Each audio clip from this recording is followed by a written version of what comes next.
Welcome to Inti Talks. Hari ini kita bersama dengan Dr. Lee A. Darmawan. Beliau adalah pendiri dari Yayasan Dr. Share. Saya Renald Go, host Inti Talks hari ini. Selamat pagi, Dr. Lee. Selamat pagi. Iya, Dr. Lee, kita mau cerita tentang kisah Bahenol yang karam. Boleh diceritakan, Dr. Lee? Seperti apa kondisinya pada masa itu, dan bersyukur ya pada saat itu katanya Dr. Lee mau berada di dalam kapal itu. Kita tidak bisa berpikir kalau Dr. Lee ada di kapal itu, kita mungkin tidak bertemu lagi di sini. Betul. Iya. Ya. Jadi kita atau saya tidak akan bercerita terlebih dahulu tentang karamnya atau terbakar sehingga mengakibatkan Bahenol Iya. Bahenol tenggelam. Iya. Saya akan menceritakan tentang proses bagaimana Bahenol diperoleh. Oh iya, Ya. boleh. Karena kalau tidak ada awal, tidak ada akhir. Iya, Jangan betul. akhir aja dulu. Iya.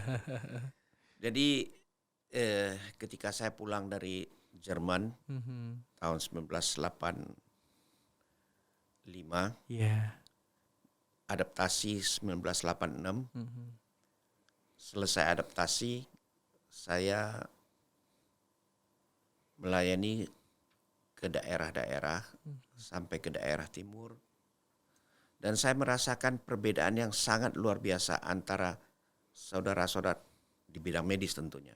Saudara-saudara kita yang hidup di Pulau Jawa, Sumatera, dengan mereka yang ada di NTT, Maluku Utara, ataupun di Papua.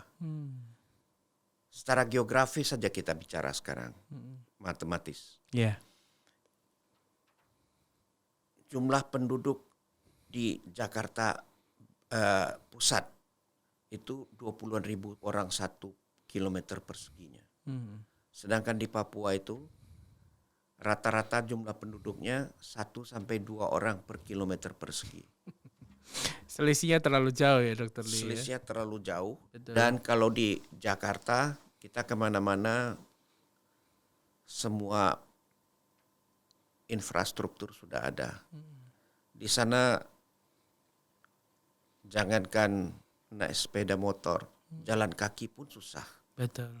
Ya, di tengah hutan itu.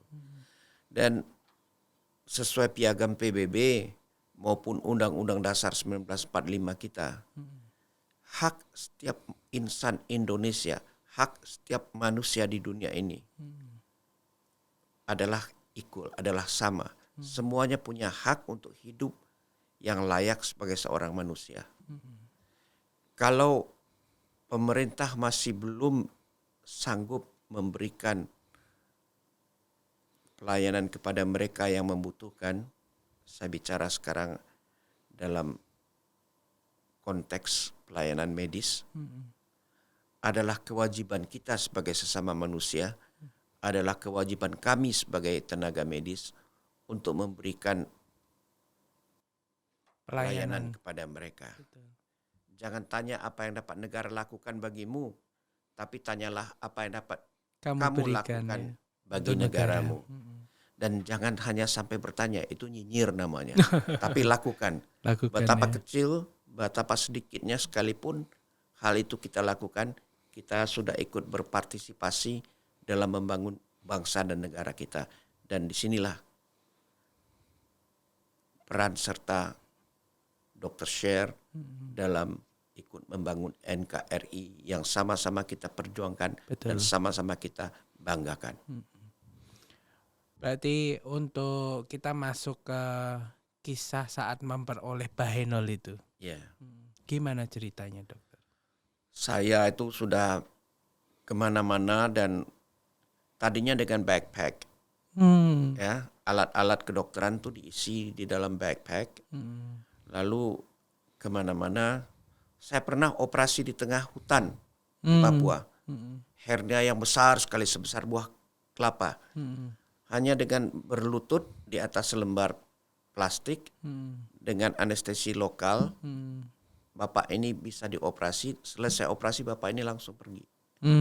Ya, Kalau ditanya rumahnya di mana Pak? Di sana, di seberang, di puncak gunung yang satunya lagi. Bayangkan, kalau kita orang kota dengan kondisi dengan hernia sangat besar kondisi ya. operasi seperti itu, tega enggak kita melakukan pelayanan demikian kepada saudara kita? Jangan karena mereka dalam tanda kutip tidak mampu, kita menganggap atau memperlakukan mereka tidak selayaknya sebagai seorang manusia. Itu tidak sesuai dengan kodrat kita Dan sebagai, hati nurani ya. tidak sesuai dengan hati nurani kita. Tapi membangun rumah sakit bagi mereka di tengah hutan juga tidak mungkin. Dan juga tidak dibutuhkan, apalagi di atas setiap pulau. Betul. Banyak pulau-pulau kita yang belum punya nama. Ya, tapi mereka ada di sana walaupun sedikit. Mereka punya hak untuk mendapatkan uluran tangan kita. Terpikirkan oleh saya untuk memberikan pelayanan yang lebih baik, setidak-tidaknya miriplah seperti apa yang mereka Harusnya nikmatin. harusnya peroleh di daerah, rumah sakit yang baik. Untuk itu kita harus sediakan rumah sakitnya. Kalau mau jalan darat tidak mungkin. Betul. Karena kita negara kepulauan. Mau terbang, mendaratnya di mana? Lalu terpikirkan dan satu-satunya cara adalah menaruh rumah sakit di atas kapal. Oke. Ya, dirombaklah rumah kapal menjadi rumah sakit. Nah, di sini persoalannya timbul. Ya. Ketika saya menceritakan ide saya, ini baru menceritakan ide. Orang-orang beranggapan ini ide yang absurd, ide yang tidak masuk akal, ide yang gila. Lahirlah gelar saya yang baru, bukan gelar akademi saya, tapi gelar dokter gila yang disematkan ke saya. Dalam bentuk kami tidak percaya akan obrolanmu. Obrolanmu itu tidak masuk akal sama sekali. Seperti omong kosong lah ya. ODGJ. Ya, orang dengan gangguan kejiwaan. Ya. Namun ODGJ ini GILA-nya tetap lengket di saya. Oh gitu ya. Ya, tapi konotasinya berbeda. Kalau dulu konotasinya kamu dengan idemu itu kamu adalah ODGJ. Sekarang kamu dengan ide kamu itu yang telah kamu buktikan bahwa ini bisa dilakukan dan manfaatnya sudah diterima oleh masyarakat ya. Dinikmati oleh mereka yang membutuhkannya. Gile lu kata orang Jakarta. Jadi konotasi gilanya tertulis sama GILA. Tapi kalau tadi pengertiannya adalah ODGJ, sekarang GILA-nya itu konotasinya positif positif. Ya. Sesuatu yang tidak mungkin telah dihadirkan dalam dunia yang nyata sehingga ini bisa bermanfaat bagi mereka yang membutuhkan. Luar biasa sekali Dr. Lee. Dr. Lee, ketika kita bicara mengenai proses perolehan kapalnya, terus kemudian pembangunan pada awal Bahenol, kesulitan yang paling utama itu apa Dr. Lee? Kita ini pernah sekolah semuanya. Betul. Kalau kita menghadapi ujian, sulit enggak? Sulit. Kalau bisa cari jalan pintas. Oh gitu ya. Kita sama-sama pernah jadi murid, enggak usah bohong-bohong lah. Kalau bisa nyontek, kenapa tidak? Betul enggak? Betul. Tapi ketika saya mau nyontek, belum ada orang yang bikin rumah sakit di atas kapal kayu yang begitu kecil. Betul. Kalau yang milik TNI kan besar ya? Ya, saya sudah pernah naik ke KRI Dr. Suharto itu. Itu luar biasa besarnya. Punya duitnya enggak? Enggak ada. Susah ya. Kalau tidak, rotan akar pun jadi. Betul. Yang penting semangatnya semangat bambu runcing. Kalau orang lain bisa dan kita ingin mencapai apa yang dilakukan oleh orang lain dalam hal pelayanan kesehatan ini, kita harus berinovasi. Betul. Ya, kalau tidak bisa beli kapal besar, beli yang kecil. Ya. Untuk itu saya melego satu rumah kami. Dan saya bersyukur banget istri saya ada di sini.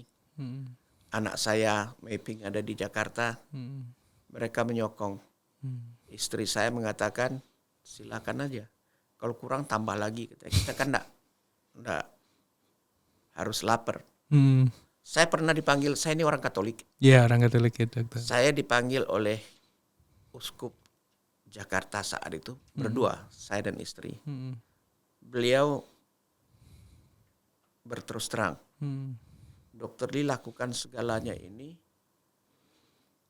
jangan nanti mau melayani, tapi rumah tangga berantakan. Iya. Ya. Di depan istri saya. Tahu enggak apa jawaban istri saya? Apa, dokter? Enggak usah khawatir, kalau kurang tambah lagi. Kita tidak kelaparan katanya. Uskup kami tertawa terbahak-bahak. Satu lagi orang gila. Rupanya orang gila ketemu orang gila jadi klop jadinya. Ya, betul. Dan anak saya menambahkan di rumah, apa yang Papa peroleh dari pekerjaan Papa, enggak usah khawatirkan tentang kami. Papa sudah memberikan kami pendidikan, itu adalah modal kami. Kami tidak memikirkan warisan. Ya. Jadi kalau semuanya ini kompak, tidak ada yang harus ditakutkan. Pusingkan. Tidak usah. Ya, betul. Ini apa yang dikatakan oleh Napoleon Bonaparte. Kalau kita sebelum masuk ke dalam sebuah peperangan, kita harus menghitung kekuatan kita terlebih dahulu. Betul. Dan kekuatan saya sudah jelas, saya tinggal konsentrasi melakukannya, memberikan pelayanan yang terbaik. Terbaik. Luar biasa sekali, dokter. Ketika dokter tidak jadi naik Bahenol dan Karam, itu gimana ceritanya? Ya, saya sudah cerita tadi, saya sudah puluhan tahun diabetes. Ya. Pada saat itu 16 Juni 2021. Saya itu mau berangkat ke Semau, naik pesawat untuk berada di atas kapal. Tapi apa mau dikata, saya semaput sebelum berangkat. Gula saya terlalu drop. Oleh karena itu, saya tidak jadi berangkat. Ini adalah cara Tuhan, ya. Cara Tuhan menyelamatkan saya. Coba Anda bayangkan seandainya saya ada di atas kapal dan ketika kapal meledak dan tenggelam, tentu saya akan bersama-sama terjun ke laut. Betul. Terjun ke laut sekian jam di tengah ombak yang begitu besar, berjam-jam, seperti cerita anak buah kapal. Mereka tentu tidak akan membiarkan saya tenggelam. Betul. Tapi berjam-jam, dingin, ombak besar, usia, dan jangan lupa diabetes, mungkin saya sudah tidak hidup lagi. Dehidrasi pasti ya, dokter, ya. Dehidrasi dan yang dikhawatirkan itu gula darahnya turun. Gula darahnya turun, ya. Mereka berenang berjam-jam sebelum akhirnya ditemukan secara tidak sengaja oleh kapal. Oh, berarti ditemukannya secara tidak sengaja, ya, dokter, sengaja. Ya. Oleh kapal lain yang menolong. Oleh kapal, ya, satu persatu dipancing keluar. Dalam kondisi sadar ya, dokter, ya. Ya kalau tidak sadar sudah tenggelam itu. Iya, betul. Saya pernah bertanya ke Syahbandar, saya ingin mengangkat Bahenol dari dasar laut untuk dibawa ke Jakarta. Kalaupun tidak bisa dipakai lagi sebagai kapal, setidak-tidaknya sebagai museum. Ini loh pernah ada sebuah kapal yang memberikan bantuan kepada saudara-saudara kita di pulau-pulau terpencil. Oh, enggak bisa, Dok, katanya. Alasannya apa, dokter? 1.500 meter. Oh, 1.500 meter. Terlalu dalam, ya. Berarti ada semacam palung di situ. Ya, 1.500 meter.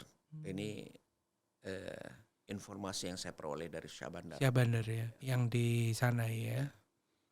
Terlalu dalam sekali untuk dia bisa ditarik naik ke atas ya. Ya dokter, kisah yang memberikan kita rasa syukur ya dokter ya. Bahwasannya dokter pada masa itu diizinkan Tuhan untuk hipoglikemi. Iya. Gula darahnya turun, jadi tidak jadi berangkat. Tuhan kita memang kadang-kadang lucu ya, suka humor. Nah, untunglah dengan begitu kita bisa ketemu hari ini di sini. Dokter, terima kasih untuk sesi yang kedua ini. Kita akan ketemu lagi di sesi berikutnya, dokter. Terima kasih. Terima kasih.